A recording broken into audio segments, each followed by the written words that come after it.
Hello, everyone. I'm Nancy Karabjanian with the University of Delaware Center for Political Communication, and I want to welcome you to today's Voices of UD Harness Your Power webinar. We're pretty excited about this. We're also very proud about the purpose of Voices of UD. Voices of UD is a project that we feel is an invitation to our community, our University of Delaware, and our broader community to share their story. We started Voices back in 2017. It was a way that we felt when everybody was so angry, so divided, the country, believe it or not, felt worse than it kind of does now. And we felt this would be a way to help people connect through the power of the personal and the intimate spoken word. And I can't tell you how moving it has been. The essays that we've received over the years have been emotional, provocative, sincere, and always moving. We are very committed to continuing this as the connection to each other continues to be needed. It is a way for us to share our common experiences and our individual thoughts. So each year, what we do with Voices of UD is we present a specific theme. We've done Voices of the Divide, we've done Speak Up, Voices Matter. The year 2022, we focused on how each of us is more than just a number. To be more than a number, though, we need to harness our power. For those of you that are joining us live for this webinar, there is a chat, and look for chat. And if you would, please put your question in there. When we receive your question, I will navigate through and get it to our speaker. So with that segue, I would like to introduce our speaker. We are so happy and thrilled to have Paris Tushabe of PEN America joining us. Paris is the Free Expression and Education Program Assistant. She advocates for free expression on college campuses. Paris, welcome to the University of Delaware Center for Political Communication, and welcome to today's webinar. I'm excited to have you here. You and I have met before, and we had an engaging conversation. It actually stayed with me for quite some time when I think about how I can connect with the students here through our center, but also through my work in the classroom. Your work does focus on this generation. So I'm not of this generation. Help me understand what makes this generation different. Hi, Nancy. Thank you so much for having me.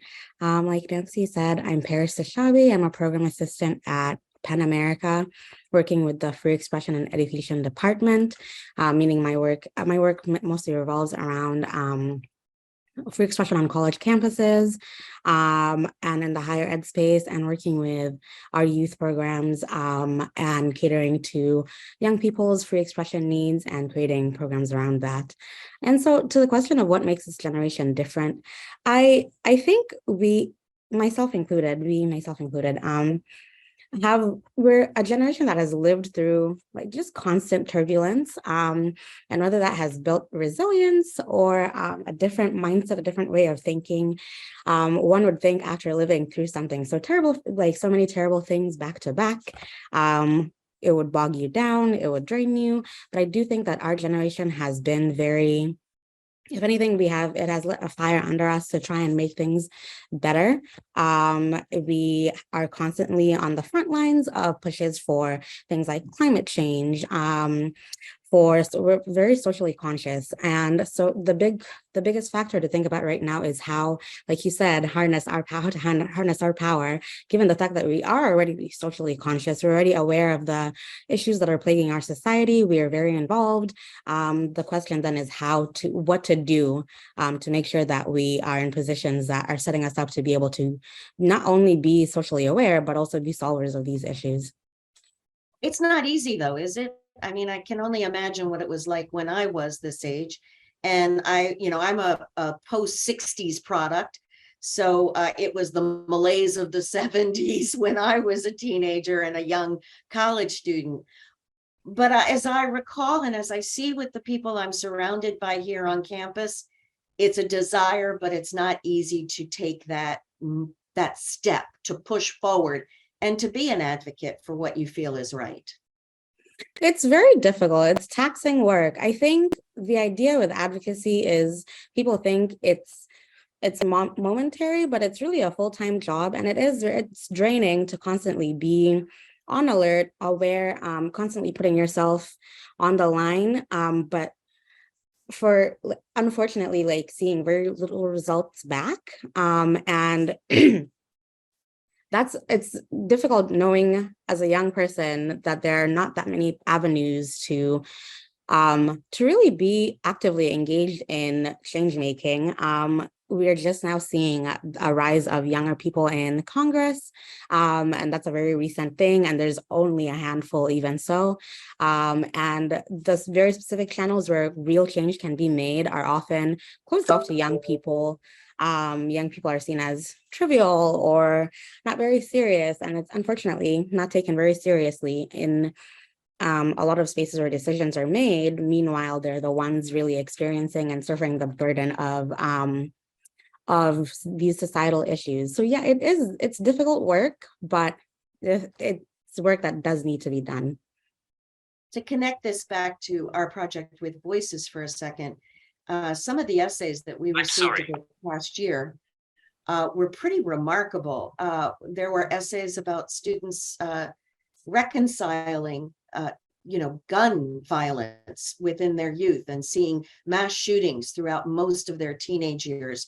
And also there were those who talked about feeling like a number because of their gender or because of their ethnic background. And yet at the same time, how they were able to feel more than a number. But for those who still feel like they're just blending into the pack, how can they push forward? How can they acknowledge what it is about them that makes them exceptional? I do want to start off with there isn't anything wrong with being part of the pack. There is a lot of strength in numbers, and the idea that you might just be a number is very common. It's very easy to feel like you're just floating along with the process of history as history is moving along, that it's moving not without you, but you're just being swept along with it rather than taking a real hand in how it's being shaped. And for people who are feeling a little bit lost, I think one of the biggest emphases that I like to make, especially with my student work, is that there are many pathways to creating change. We've all convinced ourselves that if you're the loudest, if you're the one who's making the most noise, then you're the one who's really winning and doing the work. But we have to look at the people who are the extra vote, that like you think that your vote doesn't matter, but you could be the one vote that swings something a different way. The people who are writing letters in the background, doing email campaigns, that kind of stuff. It's not always the front-facing people that are creating the change. All of those things come together to create a larger impact. And it's really about finding a space where you are able to contribute what you can without stretching yourself too thin, because burnout is a very real thing among people in our generation, and you cannot pour from an empty cup, and you just have to find the pathway that best suits you and the situation that you're in, the resources that are available to you, and figure out how in your own way you can be contributing to movements that you're interested in, that you care about. Wow, that is so comforting to know that we each have a role to play, but it's okay to not be the loudest one in the room. That is extremely comforting. What's the reaction when you make presentations in person, when you do your workshops on college campuses? A lot of the reactions that we get, because free speech it's not traditionally something that young people are like necessarily overly receptive to, myself included. Prior to my work at Penn, it's not necessarily something that I thought of as would interest me, or even something that I claimed that like I was aware for myself. It was always a vague, arbitrary term that's out there, but not necessarily thinking it applies to me on a day-to-day basis. And so after coming to Penn America, getting trained in the work that I do, I think my emphasis when I go speak to people like college students is to really just make sure that they're aware that we actually decided to term it as free expression after feedback from some of our students, because free speech has different connotations for different people. And we all know that speech is not the only way to exist in these spaces to really express yourself. And so coined it free expression. And the reaction is always, it's a mix of surprise, usually a lot of surprise with people who aren't aware necessarily of the way that PEN America defines these terms, of the way that we perceive free expression as not something that's archaic, like just of the Constitution, but it's something that young people can really engage in on a day-to-day basis. Because let's be honest, especially on college campuses, the college runs on students. If there are no students, there would be no college. Who is there to teach? And so making sure that young people are aware that this is their space, that they have the right to freely express in these spaces is a key tenet of my work. I want to remind those that have joined us for today's webinar that you can use the chat and go to chat, communicate with chat and get your question and they will get them to me. Paris, you did not grow up here. You are working very hard for our Constitution and for free expression, but you grew up in Uganda.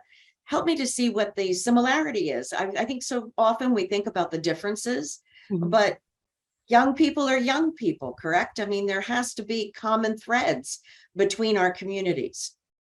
Yes. So I was born and raised in Uganda. It's a small country in East Africa. I moved to the US in high school. And really in terms of like just acknowledging the role that speech plays, I didn't really, it took me until I was in the American context, working at PEN America specifically as well. And like in my political science classes in college to really, that it dawned on me that, oh my goodness, perhaps I came from a very undemocratic country. For those of you who don't know, Uganda has had the same president for the last close to 40 years. And so everybody who is my age, between the ages of 25 and below, has only known a single president, but our elections are quote unquote democratic.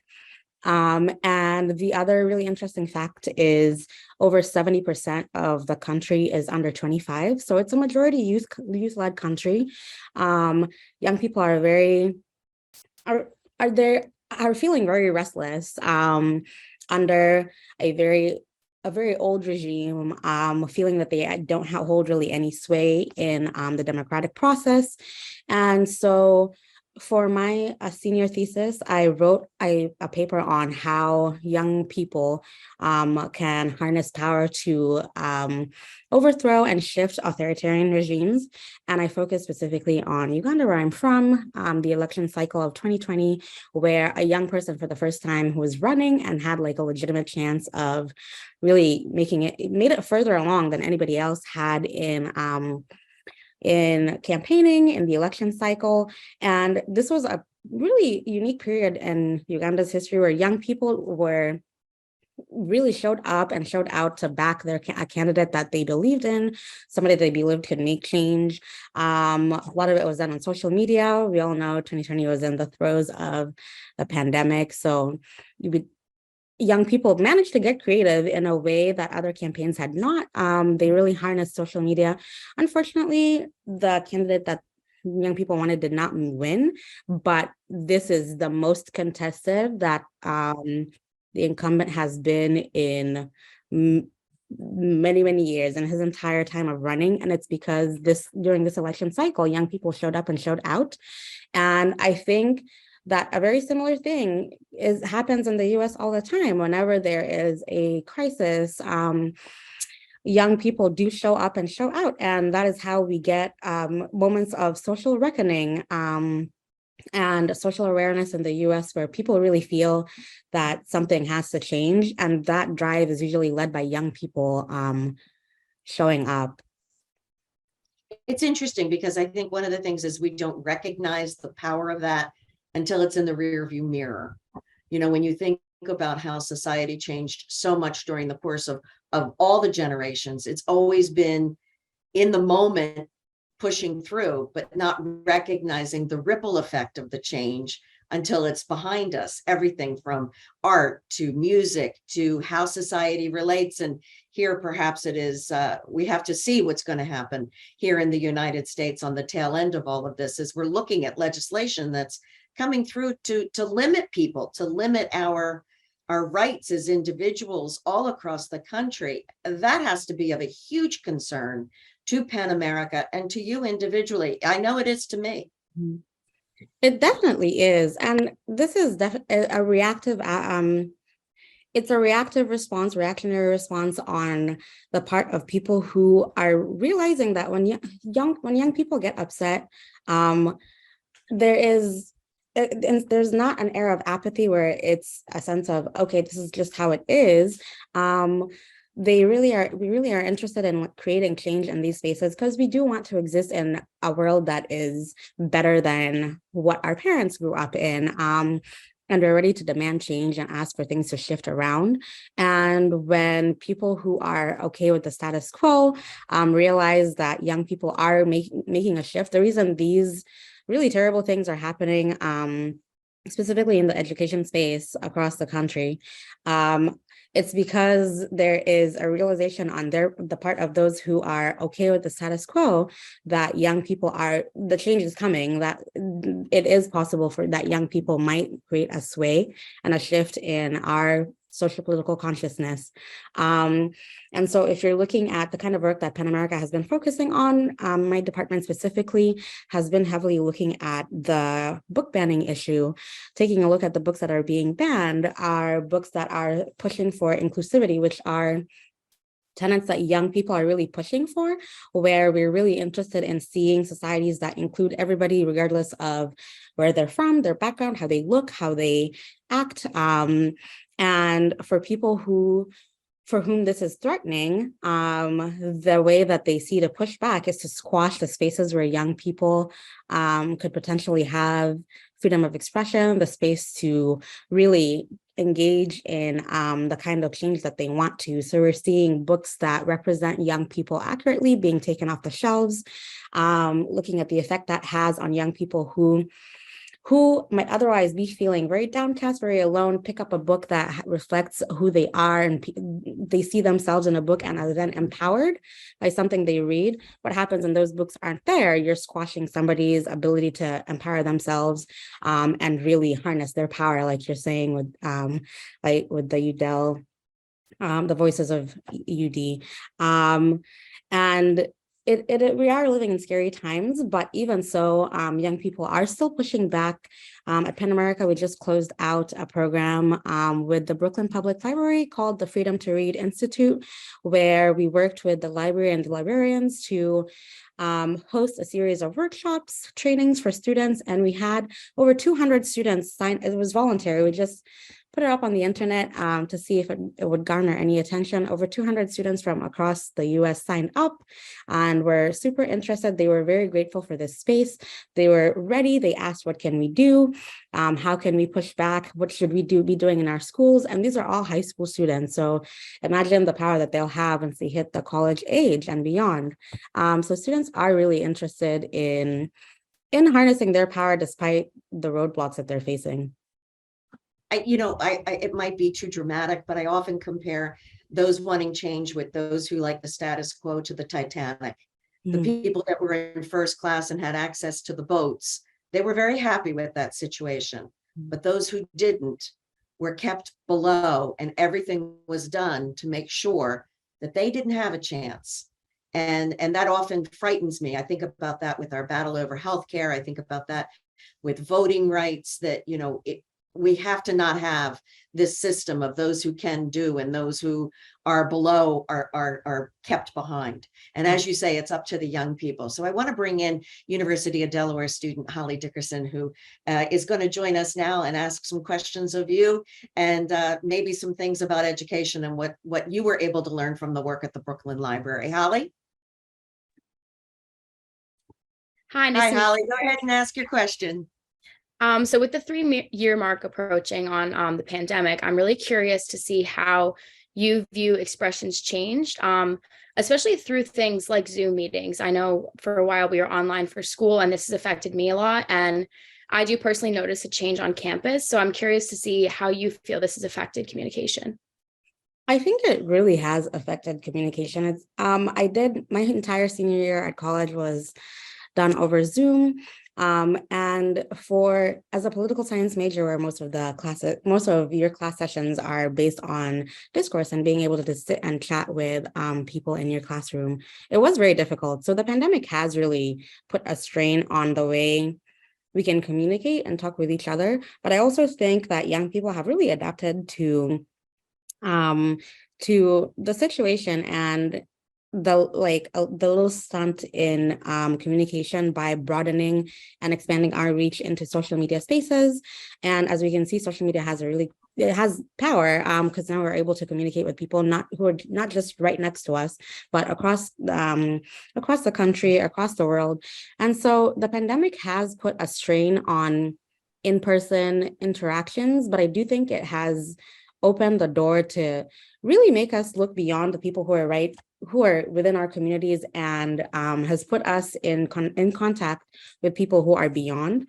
But with Zoom, we even at Penn, we're realizing with our student programs, there's a lot of Zoom fatigue. It's very difficult to be hosting long programs and hope to engage students in the same way that you would in an in-person program. But it really is all about getting creative with the current situation and ensuring that you're still giving people the opportunity to express themselves. Look at how TikTok has boomed. I feel like it's a major platform for freedom of expression. People are forming online communities. I think that, again, like going back to Nancy's question from before, what's unique about this generation is we will find a way to form communities regardless of how those communities are engaging.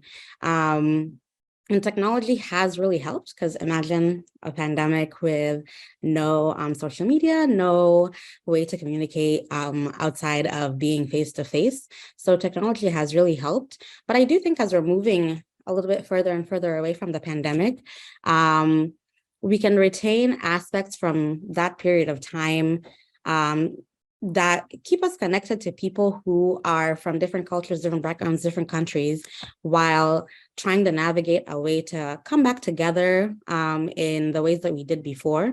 It definitely won't be identical, but I do think that there are a lot of things that we have learned from pandemic communication. I think it has made us more accessible. The program that we did with the Brooklyn Public Library could not have happened if we did not have the Zoom technology that was developed over that time, because now we can have students from all over taking our programs, students who might have accessibility issues, who might not be able to come to things in person, now have the opportunity to engage in these programs and on the same level that their differently abled peers can. So while it has stunted communication a little bit, I think it has opened a lot more doors and possibilities for the ways that we can engage and interact with each other. That's an awesome answer because I feel like it really does offer a lot of alternatives for people who can't meet in person or, like you said, have restrictions. What were some of like the feedback from students that you worked with at the Brooklyn Library that through the pandemic? A lot of the feedback that we got was I think the biggest issue that we tried to navigate with the program at the Brooklyn Public Library was how do we make this not feel like Zoom school? Because they've been sitting in classrooms on Zoom for the last 3 years. How do we make this something new and not make it feel like they're just sitting on yet another classroom call? And really, if you look out there in terms of presentations, there's a ton of really creative ways to make sure that things are interactive, to make sure that people are engaging. I think most of what we did was make sure to create time during each session to just have students chat with each other, placing them in breakout rooms where they could speak to each other like they were in a physical room together. A lot of the feedback we got was very positive, especially for students who were coming from states where these restrictions are heightened, where they might not necessarily be able to, this event could not happen in person in their state due to the state regulations, but since they're attending it online, they're able to come to an event that might not be available to them in their state. And so the feedback we got from students was a lot of gratitude. There were students, a lot of students did ask for more in-person engagements, but those were people who did not necessarily come from an area where that was a restricted possibility. But I think what really helped, the most common feedback that we got was an appreciation for the creation of community, where a lot of students were feeling very alone in their school districts, like this was only happening to them. It was a singular issue. And they were just really grateful to be in a community of students who if it wasn't happening to their school, they were supportive. So it was either you're an ally or you're somebody who is facing book banning in your day-to-day life. And so the creation of community was really a key point of feedback from the students. And I think our generation especially was really craving that because we were so brought together by school and that community there. And we know all along, like, there's this great technology online, we should be utilizing this. So I think like our generation really did play a huge part in like shifting the communication through the pandemic, because like we have knowledge of these tools. I remember attending Zoom meetings and my teacher would still be trying to figure it out, and we're all, up to date on the technology. So that was really great to hear from you. Thank you. Thank you so much for your question, Holly. Thank you so much. And, as Paris talks about the students from states where there are restrictions, it sure makes us appreciate and thankful for where we are, and that we can have a conversation like this in person or online without any restrictions. Holly, thank you. You're very Paris, welcome. we have another student, one who's active on our campus in many initiatives, including, I believe, March for Our Lives, and that is Kate Montemuro. Kate, hi, welcome. And I know that you have a question for Paris, so I shall turn it over to you. Yes. Hi, Paris. I'm Kate. I'm a junior, and like Nancy was saying, I am involved in a bunch of different advocacy groups on campus. March for Our Lives is one of them. So my question kind of centers on that lens. So I was just wondering, and I think it would be important for everybody to hear, like, what are some ways to get involved in advocacy initiatives on campus for self-advocacy and free expression, to build community for yourself and to advocate for others? Thank you. Nice to meet you, Kate. Thank you so much for your question. I think as we're exiting the pandemic, it's getting a lot easier for students to get involved in student activities and clubs on college campuses. I think during the pandemic, I really feel for the freshmen who started during 2020 because everything was locked down. It was very hard to meet people. And with advocacy, at least personally, and with my experience in advocacy, a big part of it is being able to lean on the community within the advocacy, the area that you're socially conscious and really passionate about. Because again, like I mentioned, there is a high level of burnout. It's necessary to know that there's people you can lean on, that you can tap out, and somebody will be there to take on the work and carry on, regardless of if you're there or not. In terms of how students can be active on campus, truly it's all about finding people who are passionate about the issues that you also care about, because they're there. That's the beauty of a college campus, is that people come from everywhere. People come from all walks of life. And if they are not already aware of this issue, then it's on you to make them aware. If it's not already happening on your college campus, if you can't find a group that's already preset, the joy of being able to create a club, to start a club on campus, to start it online, is really a way for students to get involved in advocacy. And for those who are looking for like a little bit of a more background role, like we were talking with Nancy before, for students who are feeling like they don't want to be the face of the movement, there are very many ways to get involved. A lot of clubs and groups have Instagram and social media now. So that is always a great way to really stay in touch and stay attuned to what's going on college campuses. And I do think that the uniqueness of being on college is that it's like a microcosm. It's a small city of its own. And so news travels fairly quickly on a college campus, at least it did on mine.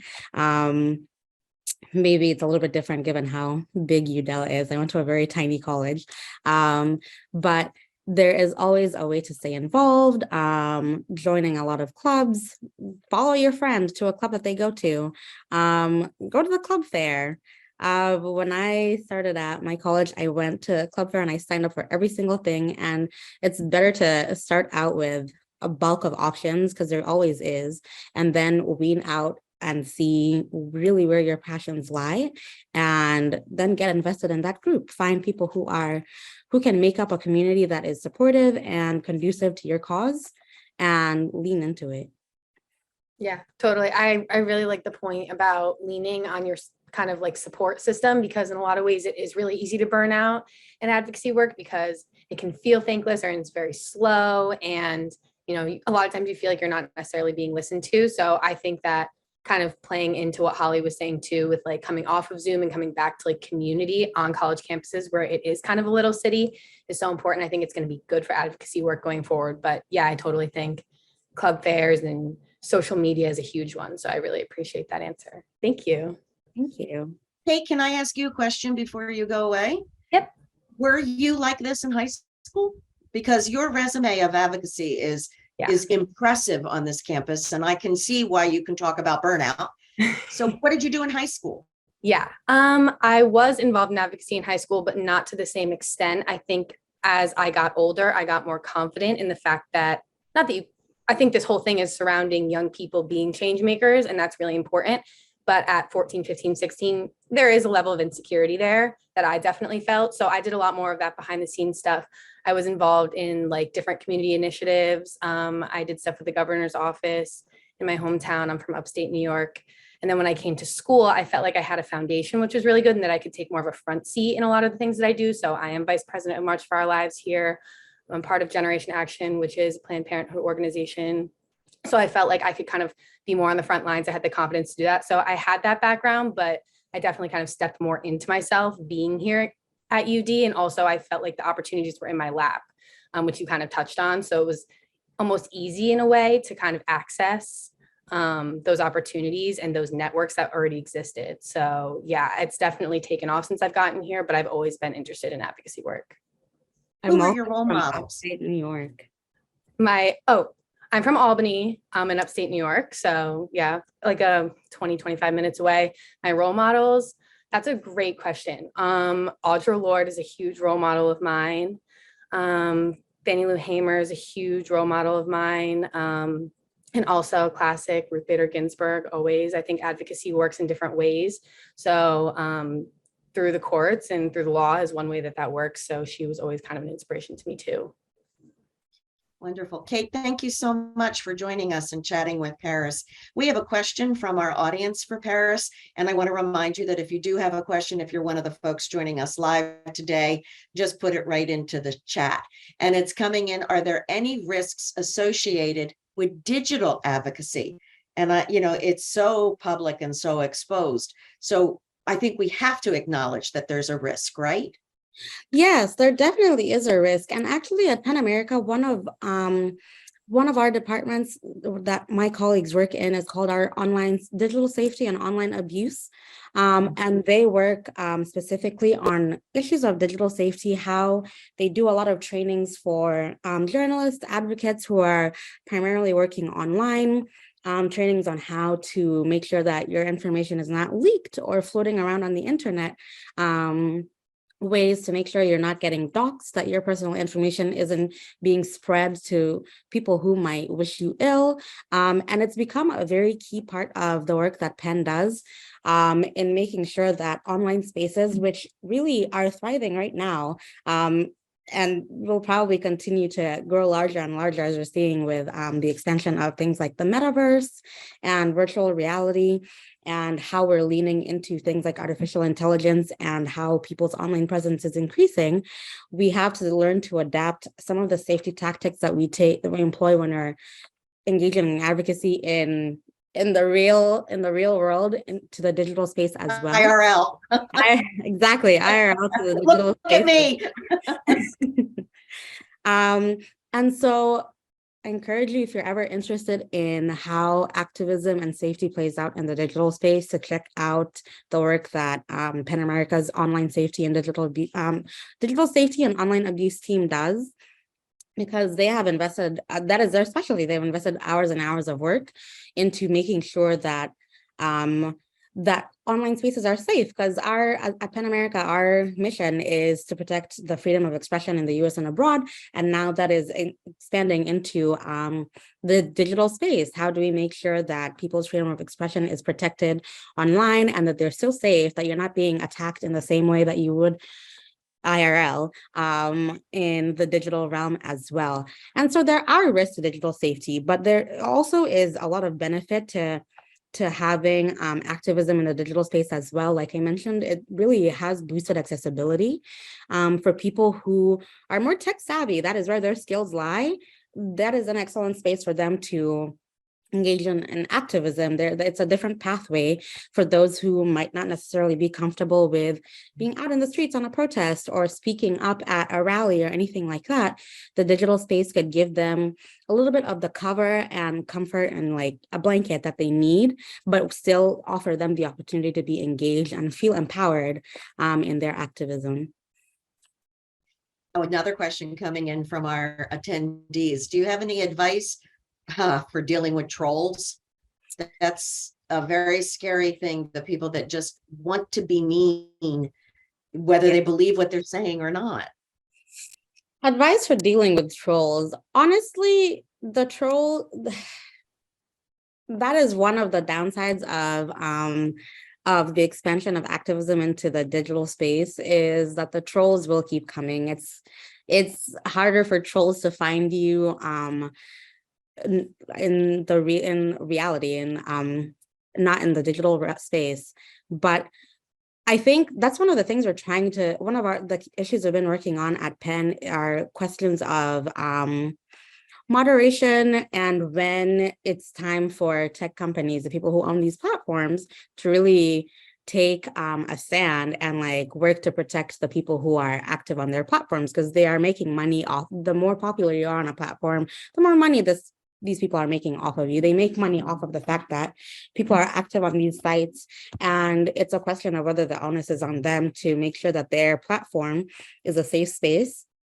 And recently, a few years ago, and pardon my language, PEN America ran a program called Sick of This Shit that was it was a petition calling on the people who run tech platforms, so the like owners of Meta, Instagram, to step up and take a stand against the harassment that women were facing on social media, specifically female journalists were facing on social media.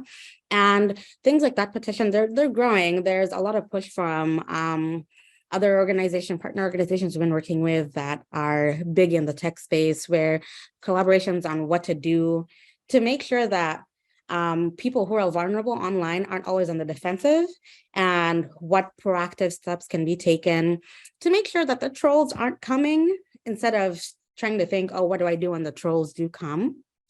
So trying to think in a preventative sense.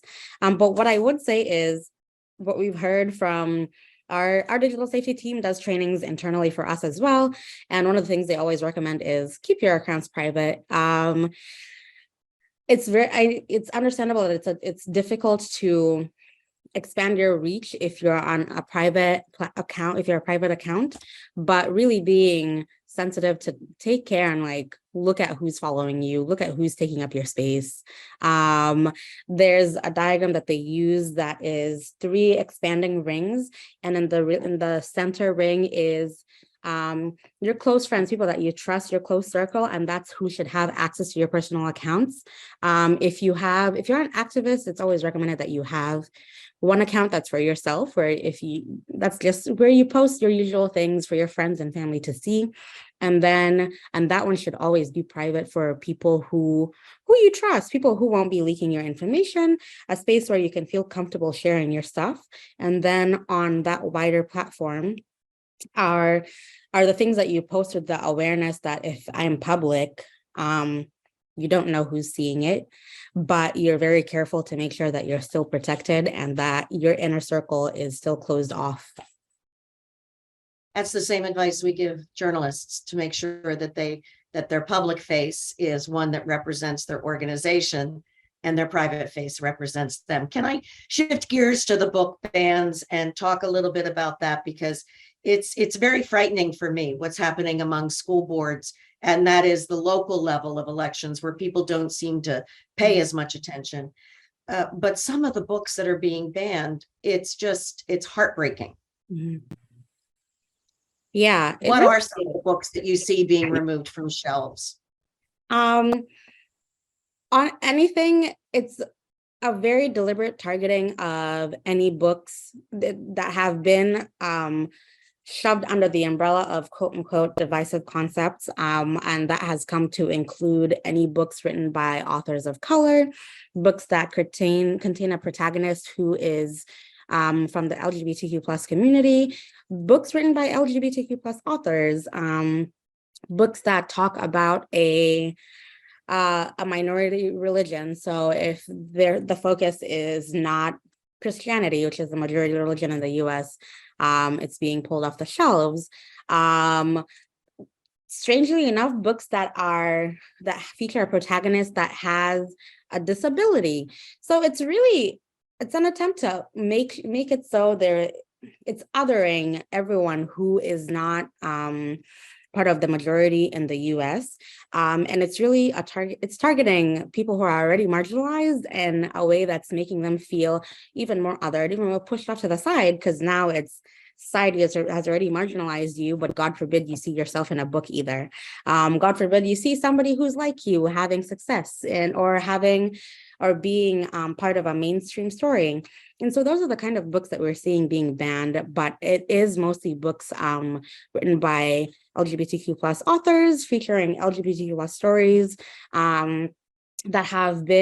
they're bringing back up this sentiment that those stories contain themes of quote unquote pornography, which is it's a dog whistle that has been used to target the LGBTQ plus community for years and is now being used again to pull those books off the shelves. And it really is a scary time in school systems. And like you mentioned, like not enough people pay attention to the local school board meetings, which is where a lot of these changes take place. And so one of the big things that we were talking to students about with our program with the Brooklyn Public Library, one of our sessions focused entirely on telling students that, yes, you can attend your school board meeting. In fact, you should. These are open to students. You should go. You're allowed to go speak at these school board meetings. And once you're of voting age, vote in your school board, in your general school board election, because otherwise, you won't be aware that these decisions to pull books off the shelves have been made until you go to check out a book and it's not there. Because it's a really big on encouraging students to make sure that they're present in the spaces where these decisions are being made, because it's not closed door. Anybody from that school district can attend a school board meeting, and usually nobody does because nobody thinks it's really as relevant, but now it's really become crucial because that's where all of these really dangerous decisions are being made. That's a good way to put it. And when you look at the voter turnout for a school board election, it's chilling. And, I only a few times in my voting life, if I had to stand in line to wait to vote for a school board election. We have a question from Trinity for you. She says the book bans are fascinating to her. It's interesting to see the reasoning behind it, even though it's for the wrong reason. Personally, it's become a very targeted and it's well planned is what it is. It's not something that like started overnight. This has been really well planned and is just now culminating in this very moment that it's becoming very large and big. We've all known certain books that have been banned in schools for years. Books like The Catcher in the Rye, Toni Morrison's The Bluest Eye. But it's always been like one book in a school district nobody has ever heard of. And that's why Banned Books Week always comes around. But as starting in the fall of 2021 is when it really became more than just one parent saying, oh, I don't want my child reading that book. Children should not be reading this book at this school.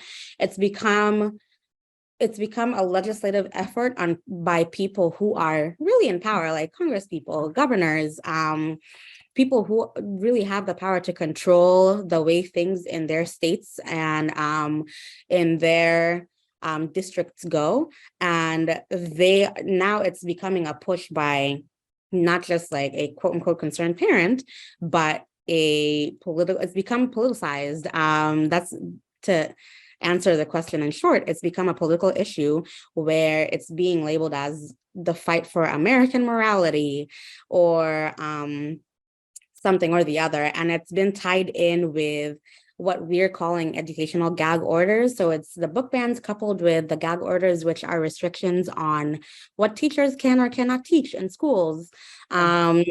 And a fight against things like critical race theory that has then expanded into a fight against teaching what truly is just accurate historical facts about American history and the people that live in America. And it has been politicized into becoming an issue that has It's almost like quicksand. Yes. You know, it just has become something that is continuing to drag things down even deeper. One of the things that's important for us at the University of Delaware is cross-generational experiences, and the university has the Osher Academy of Lifelong Learning, and we are joined by somebody who participates in that. And I'm going to give you a chance, Paris, to speak with him so that we can see a little bit of cross-generational conversation. So if Richard Plotzner can join us, he's participated in Voices of UD as well. We're happy he's here with us this afternoon. Richard, Paris, give me that cross-generational conversation. So nice to meet you, Richard. I think in the work that I've been doing at Penn, we really try and place an emphasis on intergenerational work because it's not going to be just one group of people that will create change. It's really necessary to make sure that everybody realizes that there's a problem and that we all push forward to try and make it a better place. And so just to get your generational opinion, how you're feeling about the what feels like a very rapid turn in the way America has been going, particularly with the book bans and the divisive state that the US is in. First, it's not that rapid. That there is a trajectory of progress.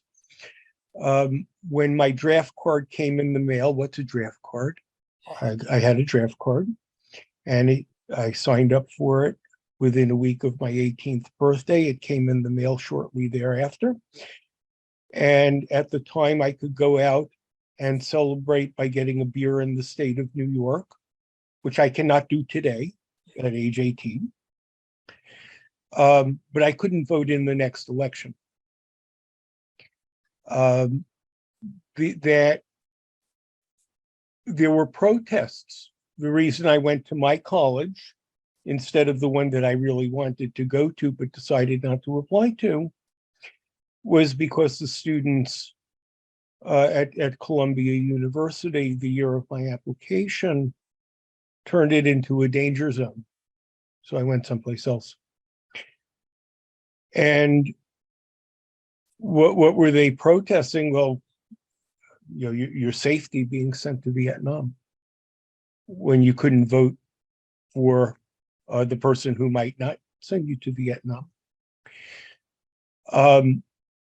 Some other things have happened also. If any of you had to read Bowling Alone in any of your classes, you know, it's a landmark book that traced the trajectory of social connections and people banding together for useful groups. The time frame that was used started at 1960. The book was published in 2000, so it takes a 40-year time period. And Professor Putnam, who's still active, by the way, noted that people were voluntarily less likely to band together. The other thing that's different is that you can really say anything you want. When up until the time of the internet and the blog, if you wanted to get something out in public, you had to go through an editor. You couldn't just put it out in public. And my own blog now has about 1,150 entries, probably written trash because there's no editor to clean up the language and the thinking. You have the internet where you can say anything you want, and nobody's going to tell you you can't say it. The books that get banned from the library are ones that have already been through the publisher. They're not unavailable to you. They're simply harder to get. If the library doesn't have it, Amazon does. You pay them whatever the purchase price is, and it's yours. So parts of the world, the protests, the ability to express yourself, the ability to correct injustice, is something of a continuum. Your resources available to do that have changed considerably, and the willingness of people to do that, if you follow Bowling Alone, or if you follow something more modern like Jonathan Haidt's Coddling of the American Mind, which focuses on the universities, is different. Class of 73, here's my 50th college anniversary. We never disinvited somebody because we didn't like what they said. George Wallace, if any of you remember who he is, was one of the most popular campus speakers, and he'd be met with a protest sign, but he would be politely received at the podium. Nobody canceled his speech. You go around campuses now and you look at whose speech was canceled because the audience couldn't take it. I think Professor Haidt called it fragility when we need to have anti-fragility. So that part has also changed. Well, thank you. And like in terms of the generational shift, something that I wanted to come back to was, I do think that members of our generation have a very high social consciousness. Like we are very socially aware. We're very willing to get involved in social causes. But as studies have shown, when it comes down to actually voting, there's a very low voter turnout. And wondering if you could speak to that, like if there's anything you've observed that prompts members of other generation to move to the polls faster than younger people are. Well, historically, we didn't. It's always been the younger people who, as a fraction of the electorate, were the least likely to vote. Our candidate of the young people, George McGovern, got whipped worse than anyone else, in large part because of that. So I think how each demographic handles its voting opportunity hasn't changed all that much. On the other hand, I couldn't vote when I was 18. People now can. And the reason people now can is because back around 1970, the young people getting drafted lobbied their legislators to change that. And if they're going to go send you to Asia and get you killed, at least you can decide who's responsible for that. And it was our legislators, a generation or two older than us, who said, yeah, they're right. Let's fix it. And that's what you have now. You have advocacy. You don't have authority yet. Eventually, you will have authority. Paris, if I could jump in, I've always had a theory about that because there is the same conversation with why do young people not read the news? Now they do more because of accessibility, but it's coming from some non-journalistically bona fide sources. I think it's the first sewer bill that is a wake-up call. I think that we don't think about voting for our future, we think about voting for our now. And until you are someone who is financially ingrained in the society, you're not motivated. So when that first sewer bill comes and you're like, oh boy, I've really got to pay for then I want to have a voice in who's making these decisions. And it's the same thing with news. As soon as you pay a tax bill, you're like, oh, I need to open up my eyes. Richard, thank you so much. And thank you for your participation in Voices. We so appreciate your voice and your action from your generation, my generation, and also from the perspective toward our students. Thank you so much. Thank you. Paris, we have about 3 minutes. If you could give me a couple final thoughts here to summarize so that we have a takeaway. And I want to remind everybody that we will put some of this information on the Center for Political Communication website so that if people want to follow up and be able to become more harnessing their power, they can. So Paris, a few final thoughts. Thank you. I do think that I know it sounds very cliche to keep saying this, everyone says it all the time, but the time really is now. And it really is for young people to do it. It's part of the reason I graduated and dedicated my whole job to really working with young people in this kind of space, in the free expression space. There are so many more avenues to advocacy and really free expression in general right now, probably more than we ever have had. And we're also so much more interconnected. Young people across the world are able to communicate with each other and share experiences. So it's not like we're all stuck in silos on our own. We're all connected in really universal struggles. A lot of the things that we're seeing happening here that young people are upset about are happening across the country, across the world. And so it's a shared experience of young people wanting to create a world that they've never seen. So it's not like, oh, I want to bring it back to this point in time when it was better. It's we're working to a better that we've never known. And which is really scary. Like you mentioned earlier in the talk today, activism is scary work. It's scary to work for something that you don't know, that you've never seen, with just the knowledge that you do want better and that it can be better. And it's hit a point where we're in 2023 now, and there have been wars going on for the last 23 years. And clearly it's gotten to the point where I think as young people, we've realized that nobody's coming to save us. It's up to us to save ourselves and make it better for other generations that come after us. And so really just a word of encouragement to young people that it's not a singular fight. We're not alone. I always like to end on an emphasis of community, because it's not something that one person can do alone. And most of the world is young now. The majority of the world's population are people at our age. I'm 23, and I feel like a lot of the world is at this age right now, whether you're just coming in to college or just about to head out.